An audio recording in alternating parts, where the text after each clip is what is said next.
కుదరదు అధ్యక్ష. చరిత్ర చెరిపేస్తే చెరిగిపోదు, చించేస్తే చినిపోదు. అధ్యక్ష ఇంకొక మాట, ఇంకా చాలా ఉన్నాయి అధ్యక్ష చెప్పాలంటే. అధ్యక్ష ఒక్క మాట, విద్యుత్ రంగం గురించి చాలా చెప్పారు అధ్యక్ష. విద్యుత్ రంగం గురించి చాలా చెప్పారు అధ్యక్ష. విద్యుత్ రంగం మీద వాస్తవాలు చెప్పాల్సిన బాధ్యత మా మీద ఉంది. ఇవాళ శ్వేతపత్రాలు అంటున్నారు అధ్యక్ష. వీళ్ళు కొత్తగా ప్రచురించేది ఏం లేదు అధ్యక్ష, మేమే ప్రచురించిన వాళ్ళని శ్వేతపత్రాలు. ఇగో కోకొల్లలుగా ఒకటి కాదు అధ్యక్ష, శాఖల వారీగా 10 సంవత్సరాలు తెలంగాణ దశాబ్ది ఉత్సవాల సందర్భంగా అన్ని శాఖల శ్వేతపత్రాలు మేము ప్రచురించినాం. కావాలంటే పంపిస్తాం. గదే అధికారులు, గదే ఐఏఎస్ అధికారులు, కొత్తగా వచ్చిన వాళ్ళు ఎవరు లేరు, వాళ్ళే ఉన్నారు, వాళ్ళే ఇస్తారు. గదే లెక్క. మీరు తిమ్మిని బమ్మిని చేస్తామన్నా, మసిపూసి మారేడుకాయ చేస్తామన్నా మార్చగలిగింది ఏం లేదు. ఆల్రెడీ శ్వేతపత్రాలు ఉన్నాయి సార్. కొత్త ప్రచురించేది ఏమీ లేదు, వాళ్ళు కొత్తగా సాధించేది కూడా ఏం లేదు అధ్యక్ష. అధ్యక్ష ఆనాడు కాంగ్రెస్ పరిపాలనలో ఎట్లా ఉండేది అధ్యక్ష? విద్యుత్ రంగం కాలిపోయే మోటార్లు, పేలిపోయే ట్రాన్స్ఫారంలు, ఎక్కడికక్కడ మొత్తం లో వోల్టేజ్ సమస్యలు, దొంగలు వచ్చే కరెంటు కోసం, అర్ధరాత్రి వచ్చే కరెంటు కోసం బాయికాడపోయి పండుకునే పరిస్థితులు. ఇప్పుడే ఇందాక రేవంత్ రెడ్డి గారు మాట్లాడింది నేను చెప్పాను అధ్యక్ష. ఆఖరికి ఎవరైనా చనిపోతే నెత్తి మీద నీళ్లు చల్లుకుందామంటే నీళ్లు లేని పరిస్థితి అధ్యక్ష. మరి ఇది నేను చెప్తున్న మాట కాదు అధ్యక్ష. ఈనాడు పేపర్లో రాసిన వార్త 2009 నుంచి 13 మధ్యలో 2009 నుంచి 13 మధ్యలో 4 ఏళ్లలోనే 8198 మంది రైతులు కరెంటు షాక్లతో అధ్యక్ష. ఇది బలవన్మరణాలు కాదు, ఆత్మహత్యలు కాదు, కేవలం కరెంటు షాక్లతో చచ్చిపోయిన రైతులే 8198.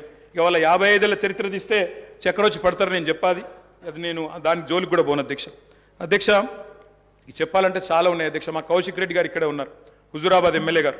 ఆ ఎమ్మెల్యే గారు గతంలో అక్కడ హుజూరాబాద్లో మరి కేసీఆర్ గారు స్వయంగా పోయి అక్కడ భిక్షపతి అని ఒక రైతు చనిపోతే మా మధుసూనాచారి గారు, మాజీ స్పీకర్ గారు, కేసీఆర్ గారు స్వయంగా పోయి ఆ రైతును పరామర్శించి ఆ కుటుంబాన్ని ఆదుకున్న పరిస్థితి. పాము కాటుతో చనిపోయినారు అధ్యక్ష. ఏముండే అధ్యక్ష కాంగ్రెస్ పార్టీ ప్రభుత్వం యొక్క పర్ఫార్మెన్స్? పరిశ్రమలకు వారానికి 2 రోజులు పవర్ హాలిడేలు, రైతులకు ఏనాడు 5-6 గంటల మించి కరెంట్ ఇయ్యలే, ఎప్పటికప్పుడు మూతబడ్డ వేల కార్ఖానాలు, ఇక రాస్తే రామాయణం అంతా చెప్తే మహాభారతం అంతా అన్నట్టు సబ్ స్టేషన్ల ముంగట ధర్నాలు, ఇక ఎక్కడికక్కడ ఎండిపోయిన వరి చేన్లు మక్కంకులతో రైతుల రాస్తారు రోకోలు. అధ్యక్ష ఆనాడు విద్యుత్ శాఖ మంత్రిగా, ఆర్థిక శాఖ మంత్రిగా రోషయ్య గారు ఉండేది అధ్యక్ష, కొనిజేటి రోషయ్య గారు స్వయంగా ఒకసారి స్టేట్మెంట్ ఇచ్చినారు. ఏమని? నేను గనక 1 సంవత్సరంన్నర లోపల విద్యుత్ వ్యవస్థను చక్కగా చేయకపోతే ఉరేసుకుంటా అన్నారు అధ్యక్ష. ఇదే శాసనసభలో. సంవత్సరంన్నర తర్వాత తుమ్మల నాగేశ్వరరావు గారు ఇంకా పెద్దలు వారందరికీ తెలిసి ఉండాలి, గుర్తుండాలి. ఆ రోజు రోషయ్య గారు బ్యాగులో పెట్టుకుని తెచ్చుకున్నారు అధ్యక్ష ఉరితాడు. నా వల్ల కాలేదు, ఇక ఉరేసుకోవడానికి నేను రెడీగా ఉన్నా అని చెప్పి ఇదే శాసనసభకి ఉరితాడు కూడా తెచ్చుకున్నారు అధ్యక్ష. అది వీళ్ళ పర్ఫార్మెన్స్ అధ్యక్ష. విద్యుత్ సంస్థల లెక్కలు చెప్పినారు అధ్యక్ష. లెక్కలు తప్పకుండా లెక్కలు చెప్పాలా. నేను లెక్కలు చెప్పాను. అప్పుల పాలు చేశామన్నారు. అప్పుల పాలు గౌరవ శాసనసభ్యులకు సబ్జెక్ట్ చెప్ప ఏం చెప్తున్నా? లెక్కలు చెప్తున్నా సార్, లెక్కలు చెప్తున్నా. స్వర్గీయ రోషయ్య గారు ఈ భూమి మీదనే లేడు కాబట్టి ఆయన పేరు తీసుకోవాల్సిన అవసరం లేదు. Okay sir. ఎవరైనా బతికున్న వాళ్ళు ఉంటే వాళ్ళ పేరు తీసుకో. తప్పకుండా సార్. స్వర్గీయ రోషయ్య గారి గురించి నేనేమన్నా తప్పుగా మాట్లాడితే మీరు చర్య తీసుకోవచ్చు సార్. అది మీ మీ మీ మీ డెసిషన్ సార్ అది. అధ్యక్ష మీరు విద్యుత్ సంస్థల అప్పుల లెక్క చెప్పినారు, నేను ఆస్తుల లెక్క చెప్తా సార్. అధ్యక్ష 81,516 కోట్ల అప్పు చేసిపోయినారు అన్నారు అధ్యక్ష. కానీ కేసీఆర్ గారి ప్రభుత్వం తెలంగాణ రాష్ట్రం ఏర్పడిన తర్వాత సృష్టించిన ఆస్తుల గురించి చెప్పలేదు అధ్యక్ష.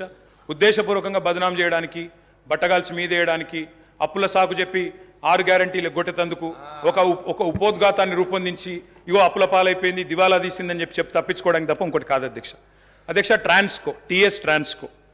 టీఎస్ ట్రాన్స్కో అధ్యక్ష, ఇంకొక మాటలో చెప్పాలంటే అధ్యక్ష, వీళ్ళు అప్పచెప్పిపోయినాడు 2014లో. విద్యుత్ శాఖ అతి భయంకరమైన శాఖ అధ్యక్ష, అతి భయంకరమైన శాఖ. అత్యంత దురవస్థలో మాకు అప్పచెప్పిపోయినారు. అప్పచెప్పిపోయినప్పుడు ఏంది అధ్యక్ష పరిస్థితి? 2700 మెగావాట్ల కరెంటు లోటు ఆ రోజు తెలంగాణ ఏర్పడ్డ నాడు. 22,423 కోట్ల అప్పులు మీరు అప్పచెప్పినాడు మాకు. 22,423 కోట్ల అప్పులు అధ్యక్ష ఆనాడు. ఇది ఆ రోజు మీరు అప్పచెప్పినప్పుడు అప్పులు 22,000, లోటు 2,700 అధ్యక్ష. ట్రాన్స్కో ఆస్తులు అధ్యక్ష లెక్క, వాళ్ళేమో అప్పులు చెప్పారు, నేను ఆస్తులు చెప్తున్నా. ట్రాన్స్కో ఆస్తులు వాళ్ళు అప్పచెప్పిపోయినాడు మాకు 2014లో 7,461 కోట్లు. ఈరోజు అధ్యక్ష ట్రాన్స్కో ఆస్తులు మళ్ళీ తిరిగి మేము వాళ్ళకి అప్పచెప్పినప్పుడు 24,476 కోట్ల అధ్యక్ష. జెన్కో ఆస్తులు అధ్యక్ష, టీఎస్ జెన్కో ఆస్తులు ఆనాడు 19,607 కోట్లు 2014లో, ఈరోజు 53,963 కోట్ల అధ్యక్ష. అధ్యక్ష డిస్కామ్లు, ఎన్పీడీసీఎల్, ఎస్పీడీసీఎల్ ఆ రోజు వీళ్ళు మాకు అప్పచెప్పిపోయినాడు మరి చాలా తక్కువ ఉండే అధ్యక్ష. ఈరోజు ఆస్తులు చూస్తే 59,132 కోట్లు, 81,000 కోట్ల అప్పులు అన్నారు అధ్యక్ష. కానీ ఆస్తులు మా ప్రభుత్వం సృష్టించింది మొత్తంగా కలిపితే 1,37,571 కోట్లు. ఇది వాస్తవం అధ్యక్ష. ఆస్తులు మాత్రం చూపెట్టకుండా అప్పులు మాత్రం చూపెట్టి తిమ్మిని బమ్మిని చేసి ఏదో బుకాయించి ఏదో చేస్తాం, జాదుగర్ చేస్తామంటే కుదరదు అధ్యక్ష. అధ్యక్ష మొత్తం డిస్టర్బే చేశారు అధ్యక్ష. I'm just getting started. మీరు దయచేసి మొత్తం 5 మంత్రులు ముఖ్యమంత్రి గారు డిస్టర్బ్ చేశారని మాట్లాడే అవకాశం ఇవ్వలేదు. ఇంకోటి నేను సబ్జెక్టే మాట్లాడుతున్నా సార్, ఒక్కటి కూడా అన్పార్లమెంటరీ మాట మాట్లాడట్లేదు, సబ్జెక్ట్ తప్ప ఇంకో మాట మాట్లాడట్లేదు. అవకాశం ఇవ్వండి. ప్రతిపక్షాలు నిర్మాణాత్మకమైన సూచనలు చేస్తే వారు వెల్కమ్ చెప్తానన్నారు, అందుకే చెప్తున్నా అధ్యక్ష.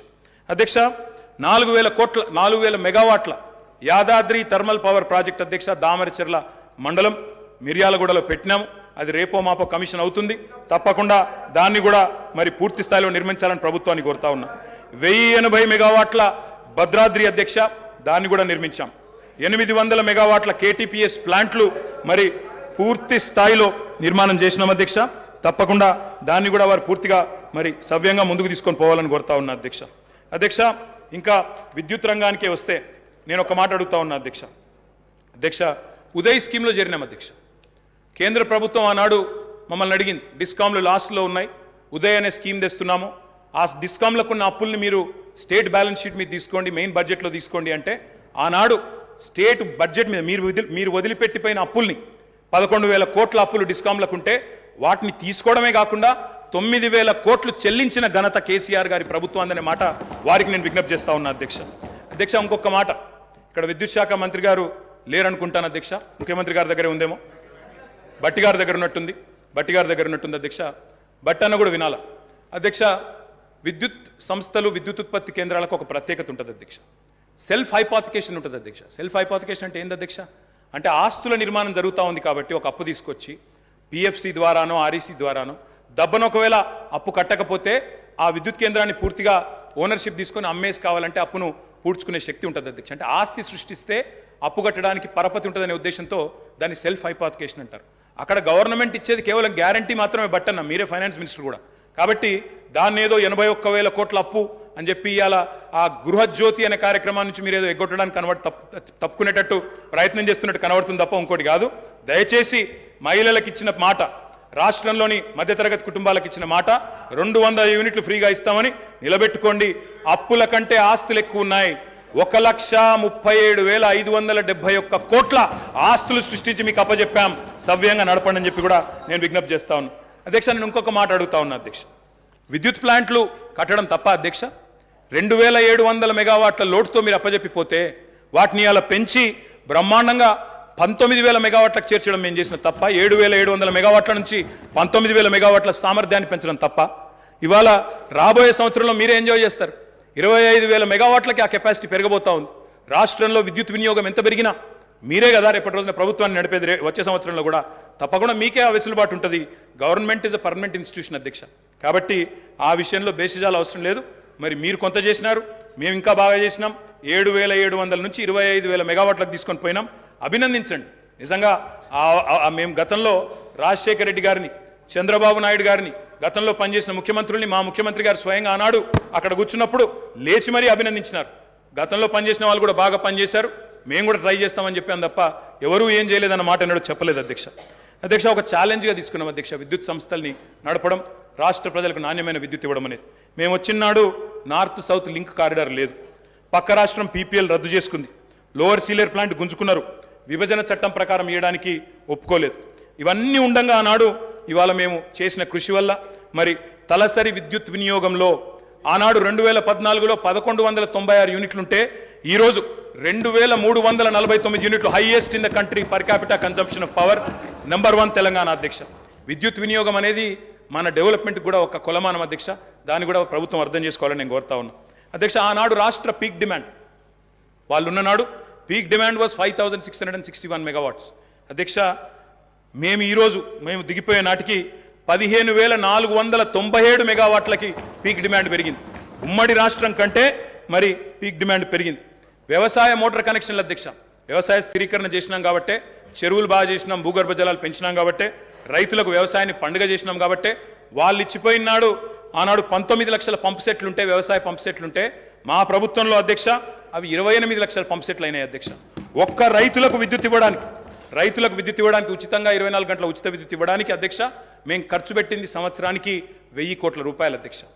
మొత్తంగా చూసినట్టయితే అధ్యక్ష 12,000 కోట్ల అధ్యక్ష. సంవత్సరానికి 1000 కోట్లు, 10 ఏళ్లలో దాదాపు 12,000 కోట్లు ఖర్చు పెట్టినాం అధ్యక్ష. సంవత్సరానికి 10,000 కోట్లు మన్నించాలి అధ్యక్ష. విద్యుత్ ఉత్పత్తి సరఫరా వ్యవస్థను మెరుగుపరచడానికి, అస్తవ్యస్తంగా ఉన్న డిస్ప్రపోర్షనేట్గా ఉన్న డిస్ట్రిబ్యూషన్ చక్కగా చేయడానికి మేము పెట్టిన ఖర్చు అధ్యక్ష 98,726 కోట్లు అధ్యక్ష. మాటలతో, ఊకదంపుడు ఉపన్యాసాలతో, ఎటుబడితే అటు గావు కేకలతో విద్యుత్ సంస్థలను సరి చేయలేము అధ్యక్ష. పెట్టుబడి పెట్టాలి. పెట్టుబడి ఉత్పాదక రంగంలో పెడితే దాన్ని పెట్టుబడిగా చూడాలి తప్ప అప్పు అని మాట్లాడడం అనేది శుద్ధ తప్పు అధ్యక్ష. మేము ఇంకొక లెక్క చెప్పాలి అధ్యక్ష. వారు మాకు అప్పజెప్పిపోయిన నాడు ఉన్న 400 kV సబ్స్టేషన్లు తెలంగాణలో 6, ఈరోజు 28 అధ్యక్ష.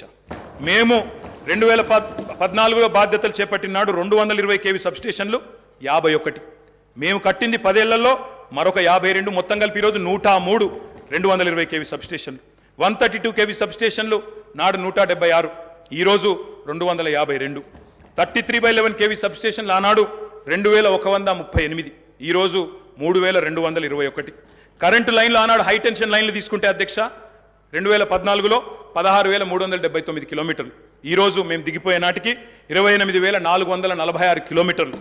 లో టెన్షన్ లైన్లు ఆనాడు 4,89,000 కిలోమీటర్లు ఉంటే మేము దిగిపోయే నాటికి 6,52,000 కిలోమీటర్లు. మరి మేము పని చేసినామా లేదా? ఈ ఆస్తులు శాశ్వతంగా తెలంగాణకు దక్కుతాయా లేదా? మీరే ఆలోచించాలా, చూసే ప్రజలే ఆలోచించాలని చెప్పి నేను కోరుతా ఉన్నాను అధ్యక్ష. రైతు పొలం ఎండిపోకూడదు అనే ఒక కమిట్మెంట్తో ఆనాడు కేసీఆర్ గారు పడ్డ తపన అధ్యక్ష.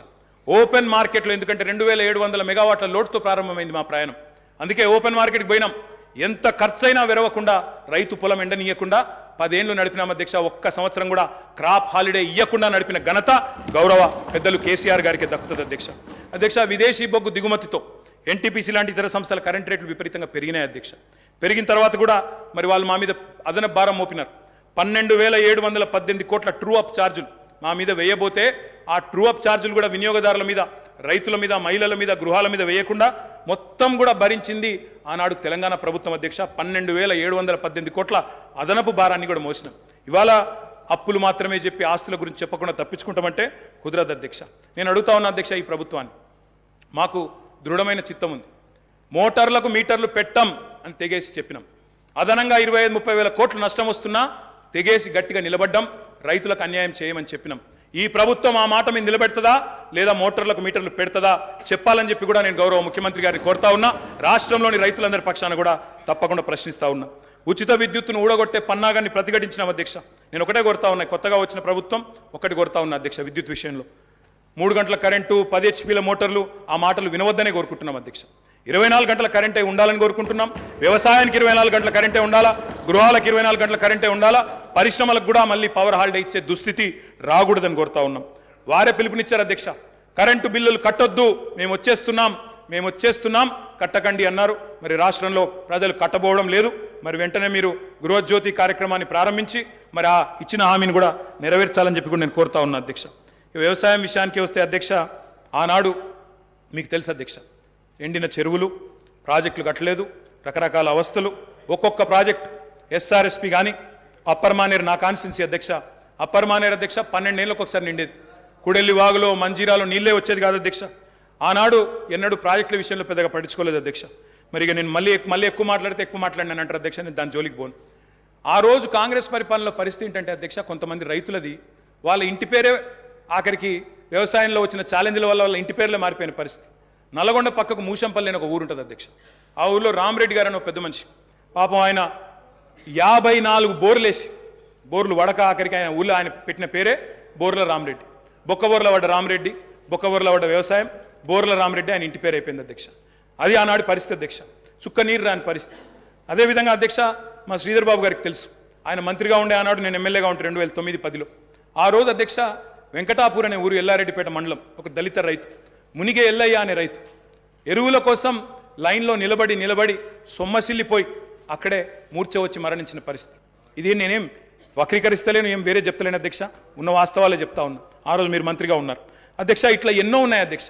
వారి పరిపాలనకి మా పరిపాలనకి తేడా ఏంటంటే అధ్యక్ష, ఒక సంవత్సరం కిందట మా సురభి వాణీదేవి గారు ఎమ్మెల్సీ ఎన్నికల్లో నేను ప్రచారం చేస్తూ ఉంటే అధ్యక్ష, ఒకరోజు కాలేజీల యాజమాన్యాలతో మీటింగ్ పెట్టినాను.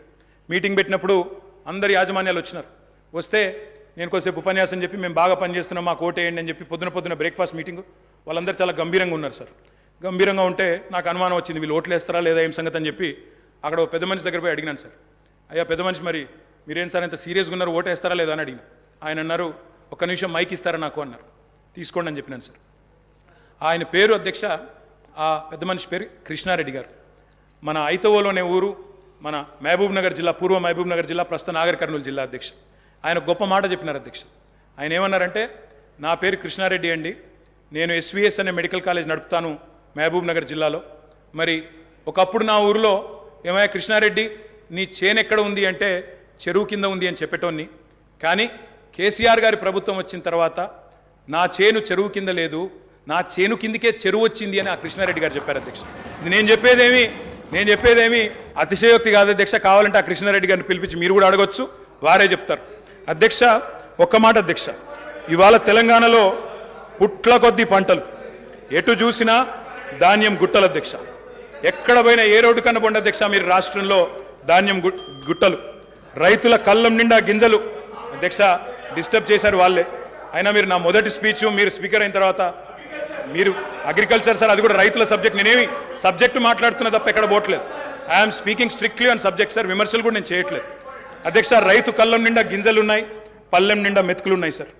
దేశానికే గుమ్మిగా మారింది సార్ ఇవాళ తెలంగాణ. అన్నమో రామచంద్ర అని ఏడ్చిన తెలంగాణ అధ్యక్ష ఇవాళ దేశానికి అన్నం పెట్టే స్థాయికి వచ్చింది. ఒక మాటలో చెప్తా అధ్యక్ష, 2014లో ఆనాడు మొత్తం ప్రభుత్వం సేకరించిన ధాన్యం, సివిల్ సప్లైస్ కార్పొరేషన్ ద్వారా ఆనాడు ప్రభుత్వం సేకరించిన ధాన్యం, వరి ధాన్యం అధ్యక్ష 2014లో 2 పంటలు కలిపి, వానాకాలం యాసంగి కలిపి 24 లక్షల మెట్రిక్ టన్నులు సార్. పోయిన సంవత్సరం అధ్యక్ష 2022-23లో మరి మా ప్రభుత్వం వచ్చిన తర్వాత 10 ఏళ్ళు మేము తీసుకున్న చర్యల వల్ల మరి 1,30,00,000 మెట్రిక్ టన్నుల ధాన్యాన్ని సేకరించే స్థాయికి సివిల్ సప్లైస్ కార్పొరేషన్ ఎదిగింది అధ్యక్ష. 9 ఏళ్లలో రైతుల నుంచి 1,30,000 కోట్ల విలువ చేసే ధాన్యాన్ని కొనుగోలు చేసినాం. పంటల విస్తీర్ణాన్ని 1,31,00,000 ఎకరాల నుంచి 2,68,00,000 ఎకరాలకు చేర్చింది కేసీఆర్ గారి ప్రభుత్వం అధ్యక్ష. ఎట్లా సాధ్యమైంది అధ్యక్ష ఇది? కడుపు నిండా కరెంటు, 2 పంటలకు పెట్టుబడి, 31,000 కోట్ల రుణమాఫీ, మిషన్ కాకతీయ, ఇంకా చెప్పాలంటే చాలా ఉన్నాయి అధ్యక్ష. కొత్త గోడౌన్లు, కొత్తగా ఎన్నో కార్యక్రమాలు ఉన్నాయి. నేను అనేది ఒకటే అధ్యక్ష, మీరు మాటిచ్చారు, రైతు భరోసా అన్నారు. డిసెంబర్ 9 నాడే 15,000 వేస్తాం, ఒక 4 రోజుల తర్వాత ఆగితే 10,000 కాదు 15,000 పడతాయన్నారు. కేసీఆర్ ఓడిపోతే 15,000 వస్తాయన్నారు. మరి రైతులు ఎదురు చూస్తున్నారు, వేయాలనే కోరుతా ఉన్నాం. అదేవిధంగా మీరు చెప్పారు 2 లక్షల రుణమాఫీ ఏకకాలంలో సింగిల్ స్ట్రోక్ చేస్తామన్నారు. 24 గంటలు అన్నారు, 24 రోజుల్లోనే చేయమని చెప్పి రాష్ట్రంలోని లక్షలాది మంది రైతుల తరపున కోరుతా ఉన్నారు. అదేవిధంగా అప్పు లేకపోతే అర్జెంటుగా బ్యాంకుకు పోండి, 2 లక్షల వరకు లోన్ తెచ్చుకోండి అని స్వయంగా ముఖ్యమంత్రి గారు, ఆనాటి పిసిసి అధ్యక్షుడు వారే పిలుపునిచ్చినారు. ఆయన పిలుపుని అందుకొని స్ఫూర్తి తీసుకొని రైతులు లోన్లు తెచ్చుకున్నారు, ఎదురు చూస్తున్నారు. మరి వెంటనే 2 లక్షల రుణమాఫీ జరుగుతుందని. అదేవిధంగా అధ్యక్ష రైతు బీమా పెట్టాం, ఇంకా చాలా కార్యక్రమాలు చేసినాం. మీరు కౌలు రైతులకు కూడా బీమా అన్నారు, తప్పకుండా చేయండి, వీల్ వెల్కమ్ ఇట్. ఇంకొక మాట కూడా నేను చెప్తా ఉన్నా అధ్యక్ష, వ్యవసాయం విషయానికి వస్తే నాకు బాధ ఎక్కడ అనిపించిందంటే అధ్యక్ష, నిన్న గవర్నర్ ప్రసంగంలో పౌర సరఫరాల శాఖ గురించి కూడా అసత్యాలు చెప్పారు అధ్యక్ష, సత్యదూరమైన విషయాలు చెప్పారు. 56,000 కోట్ల అప్పులున్నాయి సివిల్ సప్లైస్ కార్పొరేషన్కి అని చెప్పినారు. మంత్రి గారు లేరు కానీ చెప్తాను అధ్యక్ష, ఇది శుద్ధ సత్యదూరమైన మాట అధ్యక్ష. పౌర సరఫరాల శాఖ యొక్క విధి ఏంది అధ్యక్ష? రైతుల దగ్గర ధాన్యం కొనాలి, ఎఫ్సిఐకి మిల్లింగ్ చేసి అమ్మాలి. ఈరోజు పరిస్థితి ఏంటంటే అధ్యక్ష, నేను కూడా లెక్కలు తీసుకున్నాను. పౌర సరఫరాల శాఖ దగ్గర ప్రస్తుతం ఉన్న స్టాకుల విలువ దాదాపు 30,000 కోట్ల విలువ చేసే స్టాకులు ఇవాళ పౌర సరఫరాల శాఖ దగ్గర ఉన్నాయి. రిసీవబుల్స్ అంటే కేంద్రానికి మనం ఆల్రెడీ ఇచ్చిన ధాన్యానికి విరుద్ధంగా మనకు రావాల్సిన డబ్బులు అధ్యక్ష దాదాపు 17,000 కోట్లు ఉన్నాయి. అంటే 2 కలిపితేనే 47,000 కోట్ల రూపాయలు అయితే స్టాక్ల రూపంలో లేదా రిసీవబుల్స్ రూపంలో మీ దగ్గర ఉన్నాయి. కానీ మీరేం చేస్తున్నారు అధ్యక్ష? ఆ వీటిని చూపెట్టకుండా, రిసీవబుల్స్ని చూపెట్టకుండా, స్టాక్ యొక్క మార్కెట్ వాల్యూ చెప్పకుండా 56,000 కోట్ల అప్పులు అని చెప్తా ఉన్నారు అధ్యక్ష. అప్పులు కూడా ఎక్కడ ఉంటాయి అధ్యక్ష? సివిల్ సప్లైస్ కార్పొరేషన్కి. రైతు దగ్గర మనం పంట కొంటాం, కొన్న తర్వాత వాళ్ళకి పైసలు ఇవ్వాలి, మనం మిల్లింగ్ చేసి మళ్ళీ ఎఫ్సిఐకి ఇవ్వాలి. ఎఫ్సిఐ నుంచి పైసలు వచ్చే వరకు 4-5 నెలలు అవుతుంది సార్, అప్పుడప్పుడు 6-7 నెలలు కూడా అవుతుంది. ఆ ఇంటరిమ్ పీరియడ్లో రైతుకు మనమే పైసలు ఇస్తాం కాబట్టి ఆ మిత్ ఏదైతే జరుగుతుందో దాని మీద వచ్చిన దాన్ని కూడా అప్పు కింద చూపెట్టే పరిస్థితి చేసినారు అధ్యక్ష. అంటే 7-8 వేల కోట్ల అప్పు లేదా 9 వేల కోట్ల అప్పు ఉంటే అది కూడా ఎందుకు వచ్చింది అధ్యక్ష? రైతుకు మిత్తి దాకొద్దు, రైతుకు సకాలంలో పేమెంట్ ఇవ్వాలని చెప్పి మేము చేసిన ప్రయత్నాన్ని అభినందించకపోగా ఇవాళ ఈ రకంగా బట్టగాల్చి మీదేసే ప్రయత్నం ఏదైతే చేస్తూ ఉన్నారో ఇది కరెక్ట్ కాదు అధ్యక్ష. ఇంకొక మాట అధ్యక్ష, అప్పుల గురించి చెప్పారు. ఇంకొక మాట అన్నారు అధ్యక్ష, చాలా బాధాకరం. ఏమన్నారు అధ్యక్ష? ఎంత దారుణమైన మాట అంటే, ఇందాక దారుణమైన ప్రసంగం అని ఎందుకన్నా అంటే ఎంత మాట అన్నారు అధ్యక్ష? రాష్ట్రం దివాలా తీసింది అన్నారు అధ్యక్ష. దివాలా తీసింది రాష్ట్రం కాదు అధ్యక్ష, దివాలా తీసింది మీ రాజకీయ ప్రసంగం అధ్యక్ష. దివాలా కోరు ప్రసంగం అది. ఎందుకంటున్నా అధ్యక్ష అంటే ఇట్స్ పొలిటికలీ ఇంటెలెక్చువలీ బ్రాంక్రప్ట్ స్పీచ్ అది అధ్యక్ష. నేను ఒక్క మాట చెప్తాను అధ్యక్ష. ఎట్లుందంటే తెలంగాణలో సామెత ఉంటుంది సార్, గుమ్మి నిండా వడ్లు ఉండాలి, గూటం వల్ల పిల్లలు ఉండాలన్నట. గుమ్మి నిండా వడ్లు అట్లే ఉండాలి భద్రంగా, పిల్లలు మాత్రం గూటాల లెక్క తయారు కావాలన్నట్టు. అవుతుందా సార్? గుమ్మిలో వడ్లు కొంత తీస్తేనే కదా పిల్లలకు కొంత పెట్టగలిగేది. అందుకే అంటా ఉన్నా అధ్యక్ష నేను, ఇవాళ తెలంగాణ తన ఆర్థిక పరపతిని వినియోగించుకొని బ్రహ్మాండంగా భవిష్యత్తు మీద పెట్టుబడి పెట్టింది, క్యాపిటల్ ఎక్స్పెండిచర్ చేసింది. మేము ఇవాళ చేసిన ప్రయత్నం వల్ల ఏం జరిగింది అధ్యక్ష? బ్రహ్మాండంగా ఈరోజు 1-2 కాదు అధ్యక్ష, కేంద్ర ప్రభుత్వ సంస్థలే చెప్తా ఉన్నాయి Telangana per capital income highest in the country అనే మాట స్వయంగా రిజర్వ్ బ్యాంక్ ఆఫ్ ఇండియా చెప్తా ఉంది. ఏ స్టేట్లో లేని పర్ క్యాపిటల్ తలసరి ఆదాయం తెలంగాణదని చెప్తా ఉంది.